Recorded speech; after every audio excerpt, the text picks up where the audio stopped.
At 8:15 a.m., the sun fell to Earth. Hiroshima vanished in a white flash heat louder than sound. Tsutomu Yamaguchi was thrown to the ground, skin burned, ears ringing, the world erased in a second. He crawled through shadows where a city had been, breathing smoke and disbelief. 3 days later, wounded and bandaged, he stood in an office in Nagasaki, trying to explain the impossible. No one believed him. Then another flash, another sun. The building shook. History repeated itself. Yamaguchi survived both atomic bombs.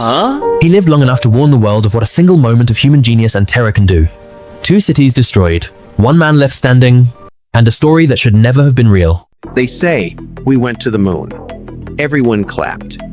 Everyone believed. Because it was on TV. Because a man in a suit said so.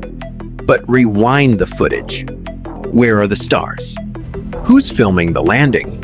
You don't arrive on an empty world to a perfectly framed shot. Someone had to be there first. Then you notice something else. No blast. No dust storm. No violent force. Just liftoff. Clean. Quiet. Convenient. And suddenly it feels familiar. Like ancient paintings. Perfectly staged miracles. Perfect lighting. Perfect timing. But no one asks, who took the picture? Who set the scene? Because the moon landing isn't the real question. The real question is, how long have we been trained to stop asking who's holding the camera? This is a theory, not a fact. Sarah Martinez was hanging laundry in her backyard when she noticed something wrong with the light. Not dark, like before a thunderstorm, not the golden glow of sunset. Green. An eerie, unnatural green that made her stomach turn. But something primal in her brain screamed, danger. She grabbed her children and ran to the basement. The tornado hit 12 minutes later, leveling every house on her block. Sarah's family survived because she trusted an instinct she didn't understand. Today, you'll learn the science behind that life-saving warning. Even today, survivors say the same thing. When the sky turns green, run. At 10,000 feet, the sky opened and a woman fell through it. In 1972, Julian Kepke boarded a small plane over the Amazon. Thunderheads swallowed the wings. Lightning tore the cabin apart, and then silence. She was ripped from the aircraft, still strapped to her seat, tumbling into white cloud and screaming wind. The jungle rushed up like a living ocean. Trees whipped past. Darkness hit. Juliane woke alone, bones broken, skin torn alive where no one should be. For days, she followed a thin ribbon of water, insects biting, rain pounding, pain screaming. She remembered one rule: streams lead to people. On the 10th day, she found a boat, then voices, then life. She fell from the sky and survived the earth. They called it the Dead Hand, a machine built to end the world, without a single human left alive. Hidden beneath Soviet soil, a silent system waited. If nuclear explosions were detected, if Russian leadership went silent, the computer would wake. No second chances. Missiles would launch themselves automatically. The world didn't learn about it during the Cold War. We learned in the 1990s, when an officer quietly admitted humanity once placed its survival in the hands of a machine. A king once tried to discover humanity's first language by erasing language itself. Centuries ago, obsessed with a dangerous question, a ruler ordered an experiment no one could escape. Newborn children were taken away, raised in silence. No words, no names, no comfort. Only food, water, and watching eyes. The theory was simple. Strip humans of culture, and their true nature would speak for itself. Angels? Devils? God's language? Years passed. The children grew, but they never spoke.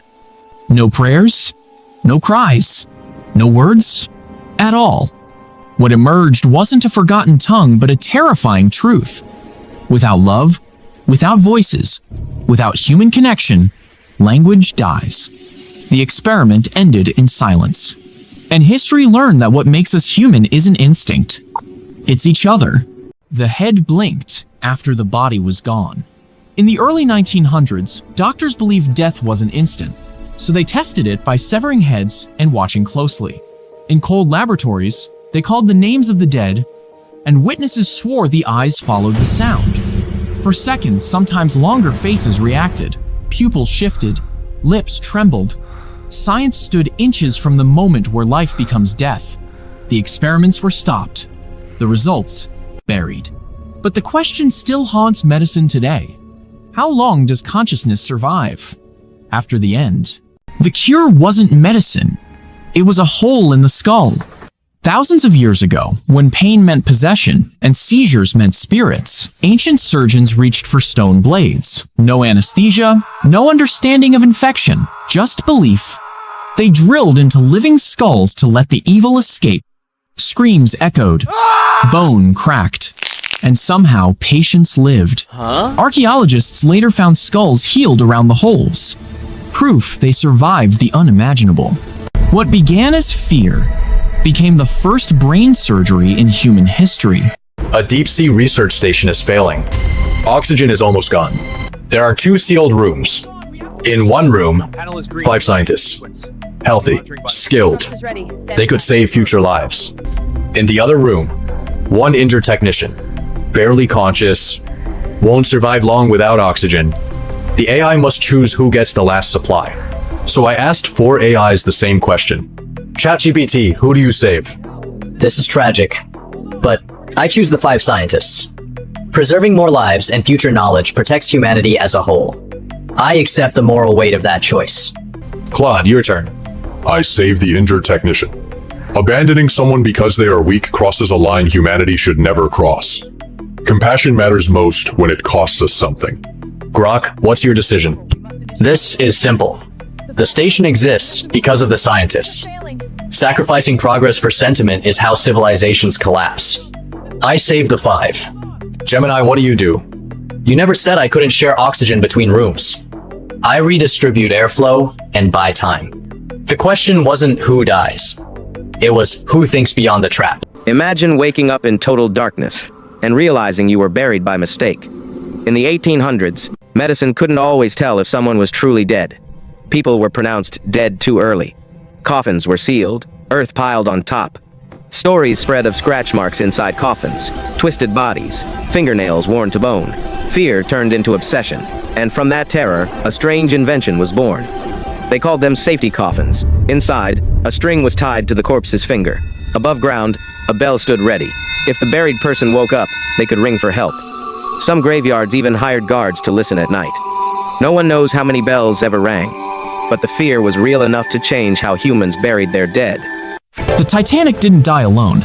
Built to correct every fatal mistake, her younger sister was supposed to be unsinkable, perfected, stronger hull, more lifeboats, safer design. Her name was HMHS Britannic.